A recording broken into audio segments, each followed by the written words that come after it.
Here's the blown up BSA A65 engine again, and I've now got it out the crate, having removed the cylinder head, and I've also slackened off the cylinder base nuts. In fact, well, they were all quite loose actually, none of them needed the spanner to undo them.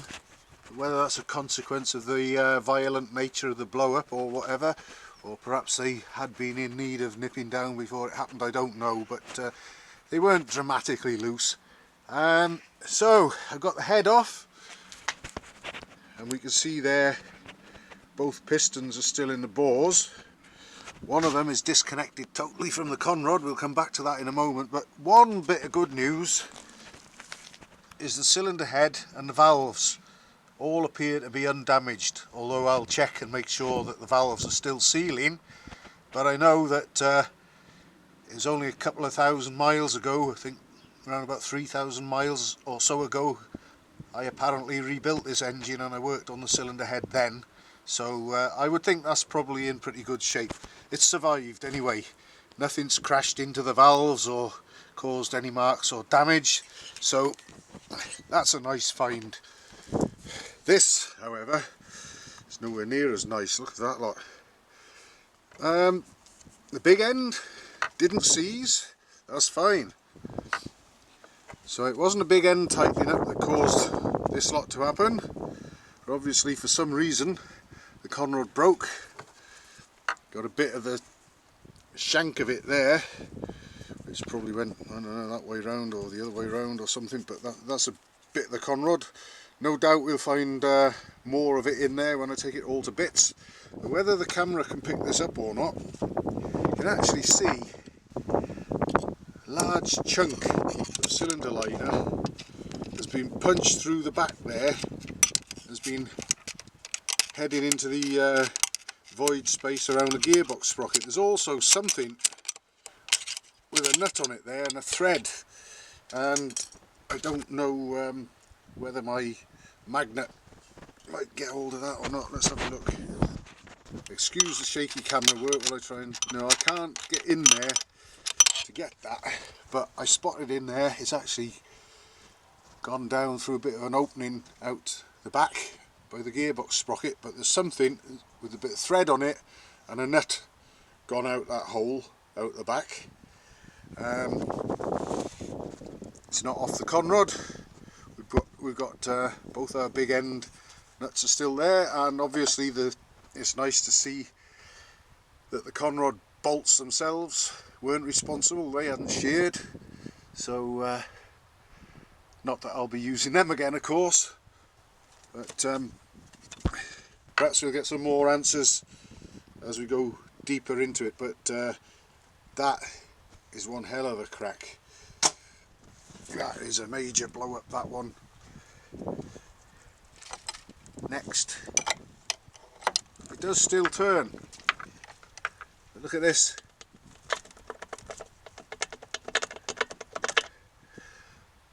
I'll get it all stripped and see what we can salvage from it. The owner tells me, by way of some comments on some previous videos about this engine, where I suggested that perhaps it could have been mechanically over-revved by perhaps someone more used to Japanese or more modern bikes going for the brake at speed and changing down on the gear lever and mechanically over-revving the engine, and he commented that in an email to me that he hadn't done that. But the bike changed hands. The guy I repaired it for, I think it might have been him that sold it to the current owner, but it's changed hands, well, once at least. Whether the previous owner managed to do it, it's quite easy to do if you're used to modern or Japanese bikes.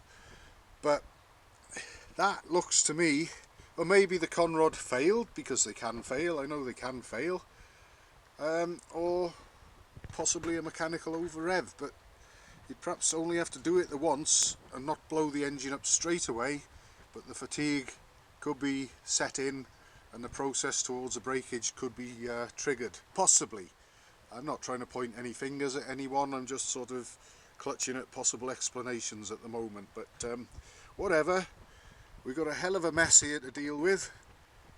I'm going to see what components I can salvage from this and the donor engine that we've already seen, and see how much we're going to need to add to it to hopefully make a complete and working engine for the owner again. But I'll be lifting the cylinder barrels off next, and I think soon after that we'll be heading for the workshop, plop it on the bench and get it totally dismantled and see what we've got and what's been destroyed.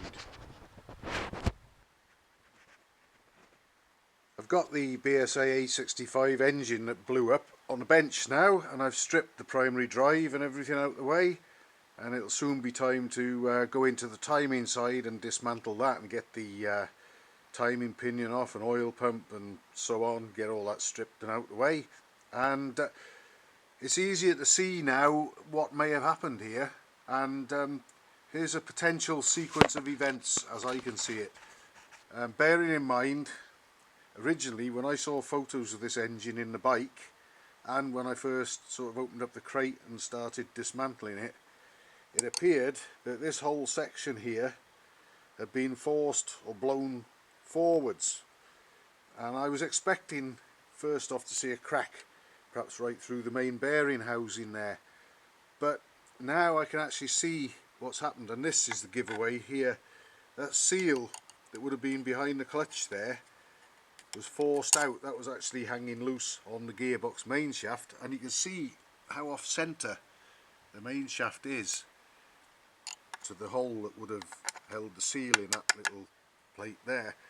What's happened is the gearbox main shaft and the crankshaft are still the original distance apart relative to one another. They haven't moved against each other as might have first been the appearance. This split here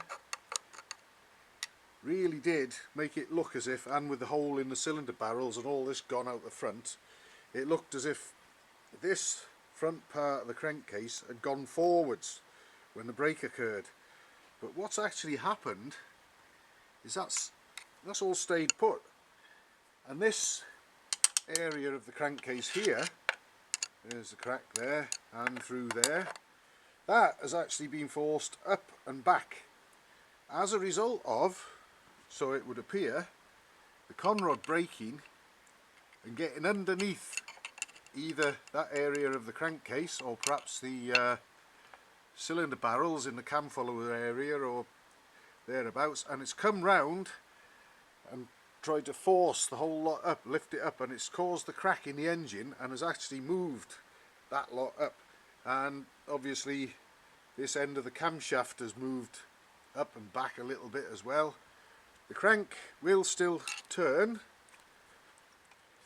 not as freely as it should, but then if the camshaft is slightly out of line and binding a little, that'll take care of that. But interestingly,